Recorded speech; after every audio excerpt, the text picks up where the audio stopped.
ल आज चाहिँ फेरि मैले मेरो कौसी खेतीमा ल्याएको छु। यहाँ हेर्नु आलु उम्रेर यिनीहरू त कुही पनि सकेछ हौ। यो त हुँदैन है, यस्तो उम्रिरहेछ कि आलु। यो चाहिँ अलि निकै अगाडिको हुन्छ, यो उम्रेर नि सुकिसकेको छ।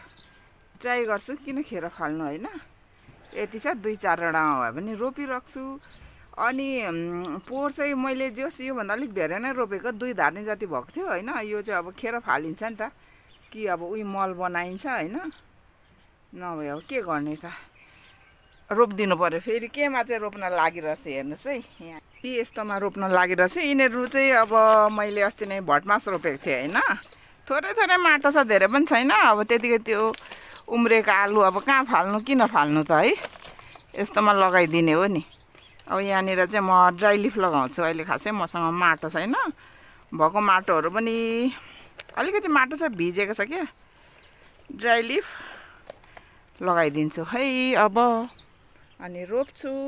हाम्रो ड्राई लिफ चाहिँ यस्तो भएको छ। यो चाहिँ अब घोप्टाएर राखिदिएको थिएँ क्या, अनि मुनिको पानी सबै माथि आएको छ। यिनीहरू चाहिँ अब पुरानै हो, एकदम पुरानो हो। म माटोसँग मिक्स गरिदिन्छु। यहाँनिर अझै झारपातहरू छ, हेरौँ चेक गरौँ। अनि यही ड्राई लिफ सबै मिक्स गरेर गर्छु। अब यहाँ म बनाउँछु है, पहिला चाहिँ मजाले बनाउने हो। ल यस्तोमा माटो चाहिँ अब यिनीहरूमा माटो खासै त्यति छैन पनि होइन, र पनि अलिअलि माटो झिके है पुरा। यो लिफले चाहिँ, लिफ मोड चाहिँ अब यो लिफ भनौँ न, पात चाहिँ अब मल पनि हुन्छ है, बिस्तारै डिकम्पोज हुँदै गएर। यो चाहिँ एकदम पुरानै हो, तर मैले अस्ति भर्खर बाल्टिनमा हालेर राखेको थिएँ क्या। बिचमा चाहिँ पत्ता हालिदिएँ यसरी, अनि फेरि माटो हालिदिन्छु। लु जा, आफ्नो आफ्नो तरिका। ल अब यहाँ आलु 2-3वटा हाल्नुपर्छ। सबैमा यसै गरी बनाउने हो। ल अब यिनीहरू सबमा यसरी नै है बनाउँछु। ल यो हाम्रो यो पोलीहरू चाहिँ 8वटा छ है। 8वटामा छ। हुन त पोलीहरू त धेरै नै छ, भरि नै। यति आलु ठिकै हुन्छ ल, 2टा हालिदिनु पर्यो। यो ठुलोलाई चाहिँ एउटा हालिदिनु पर्यो है। यस्तोहरू उम्रिन्छ उम्रिँदैन हेरौँ। यसरी 2टा हालिदिँदैछु। 16वटा त होला।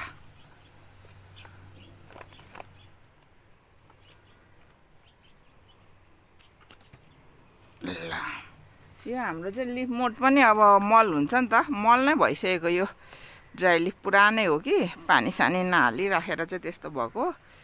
अस्तिको दिनदेखि चाहिँ पानी हालेको मैले यसरी 2टा के 3टा हाल्दा नि हुने रहेछ जस्तो लाग्यो।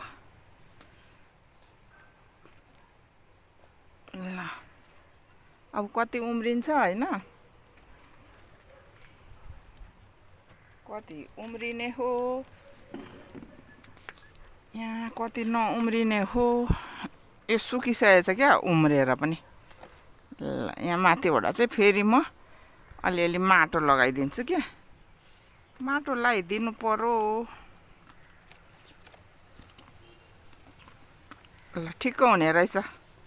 भोलि पर्सि चाहिँ अब फेरि धेरै ल्याइन्छ नि त। अब दसैँमा आलु अलिअलि उम्रियो भने फेरि अर्कोमा रोप्ने क्या। यो त मैले त्यतिकै हो, किन खेर फाल्नु भनेर गरेको हो है। अब यहाँ माटो लगाइदिन्छु। छोप्नु पर्यो नि। ल यो एउटा छ, यहाँ चाहिँ एउटा मात्रै छ है ठुलो।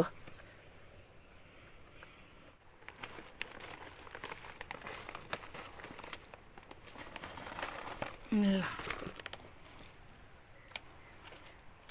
यसरी माटोले छोपिदिएको, खेर जान्छ भनेर रोपिदिएको। यसो 1-2 किलो फल्यो भने पनि त होइन। अर्ग्यानिक कौसीको। ल यही हो हाम्रो आलु रोप्ने तरिका। ल केही नफाल्ने हो नि त। फाल्नु त अब खेर त फालिँदैन, उही मलै बनाइन्थ्यो। र पनि यसरी हामीले आलु रोप्यौँ। खासमा चाहिँ यहाँ चाहिँ यही लिफ मोड चाहिँ अब डिकम्पोज हुँदै गएर मल हुन्छ कि। तर मैले यो अलिअलि हाम्रो अर्ग्यानिक मल है, यो दानेदार अर्ग्यानिक मल पनि हालिदिएँ। ल भइहाल्यो भने ठुल्ठुलो होस् न त आलु, तर जस्तो बिउ आलु उस्तै हुन्छ। आलु त होइन, जे पनि जस्तो बिउ त्यस्तै फल्छ भने जस्तो आलु सानो छ होइन। ल आम्मै मल हालिदिएको लु राखिदिएँ मैले। यो चाहिँ यहाँ चाहिँ अलिकति यसको सेड छ क्या, पानी परेको चाहिँ अब अलिअलि हुन त अब के रोकिन्छ, पानी पर्दा त अब ठुलो पानी पर्छ नि त। यो भदौ अन्तिम हुन लागिसक्यो। ल अब म के टिप्छु है। ल फर्स्टमा चाहिँ म यहाँ हाम्रो लोकल टमाटर 1-2वटा पाकेको छ है, यिनीहरू टिप्छु। अस्तिदेखि टिपिरहेको छौँ। चकिलो मिठो अमिलो पिरो अचार खाइरहेछौँ बनाएर। यहाँ पनि भइरहेछ, बोट चाहिँ मरेर सुकेर जान आँटिसक्यो। ओ माई गड, अस्तिदेखि यति धेरै यो झरिरहेछ पड्केर फुटेर। यता कता कता छ टिपुमै टिप्नुपर्छ। पनि पाकिरहेछ ए, पाकेर झरे। यो काँचो पनि टिपिदिन्छु सबै फेरि पाकेर।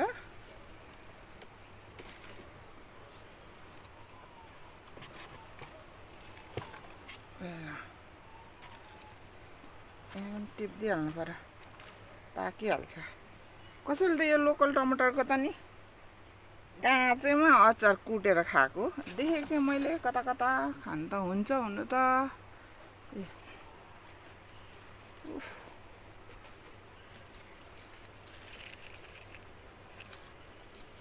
ल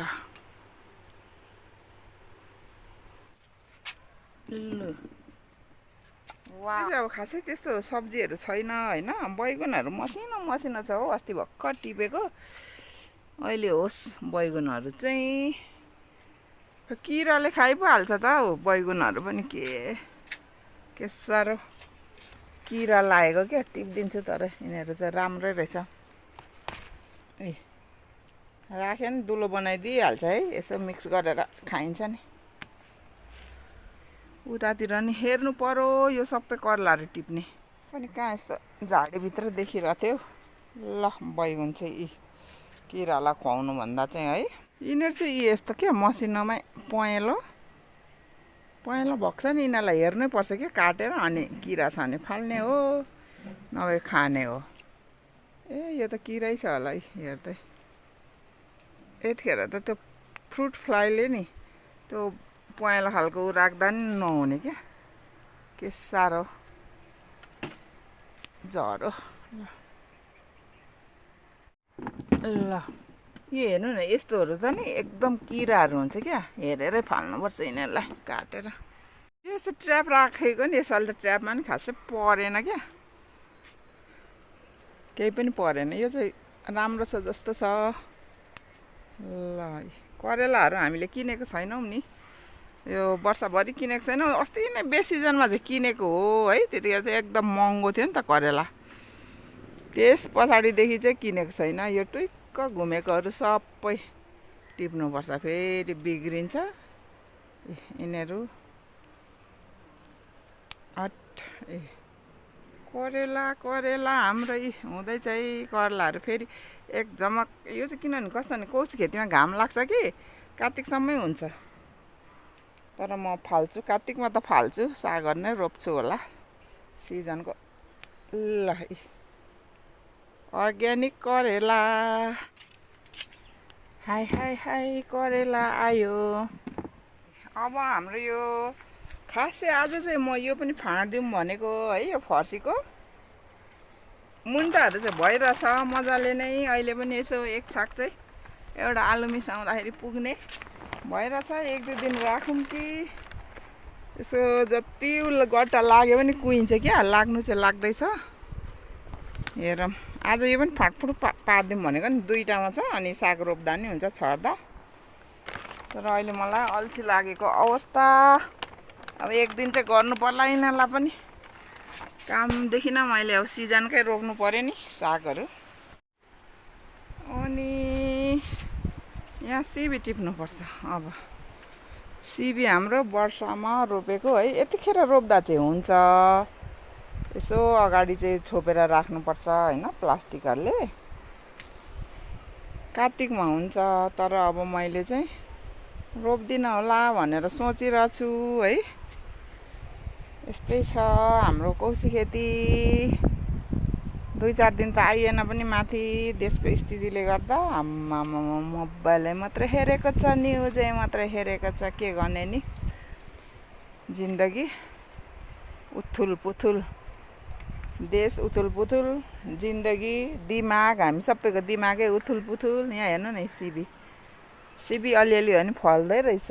यसलाई त अस्तिदेखि यस्तो क्या यहाँ छोपेर राखेको, अनि पछि यिनीहरू चाहिँ लामो गयो चाहिँ प्लास्टिकको अब अग्लो छैन नि त, प्लास्टिक अग्लो लगाएको थिएन, अनि रापले क्या घामको रापले चाहिँ पिल्सिने रहेछ, अनि त्यो भएर झिकिदिएको अलिअलि भइरहेछ।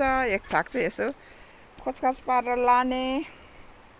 कौसी खेती गरेपछि चाहिँ यसरी अर्ग्यानिक खान पाइन्छ। अब कौसी खेती मात्र होइन, भुइँमा जमिन हुनेहरूले त अब भुइँको जमिनको खेती गर्दा नि भयो। हाम्रा छैनन्, के गर्नु। त्यो भएर हामी चाहिँ कौसी खेती यसरी डढेको नि त। यहाँ अस्ति नै क्या यो प्लास्टिकको सेड चाहिँ अलि मुनि भयो नि त, अनि त्यसरी डढेको। ओ माई गड, झऱ्यो होला हौ यो टिपुमै भनेको त। झर्छ कि क्या हो हाम्रो। ल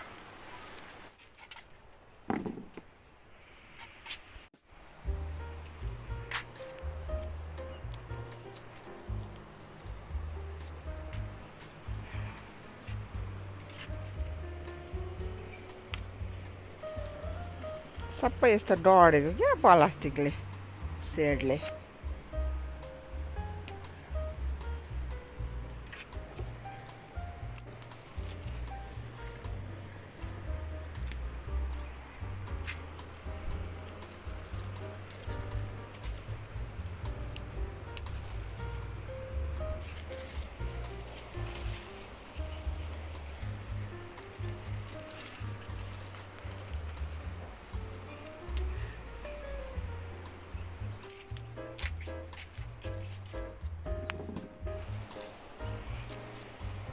अब यहाँ चाहिँ यो सिबी भइसकेपछि चाहिँ म खाली नै राखिदिन्छु।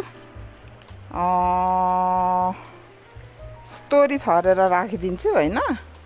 त्यस पछाडि चाहिँ असोज अन्तिमतिर चाहिँ लसुन रोप्ने हो। तोरी छर्दा नि भयो, त्यतिकै खाली राख्दा नि भयो। के खाली राख्नु भनेर नि, यसो भइहाल्छ नि त तोरी त।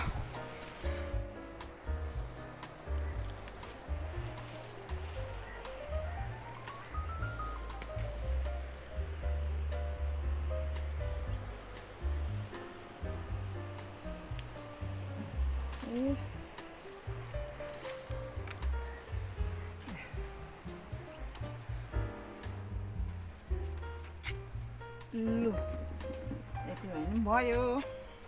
ल यति है आजको सब्जीहरू, यति टिपिहालेँ। अब म यहाँ अझै काम गर्नु छ, मेरो धेरै काम छ है। यहाँ अब झारपात सब उखाल्नु पर्ने छ।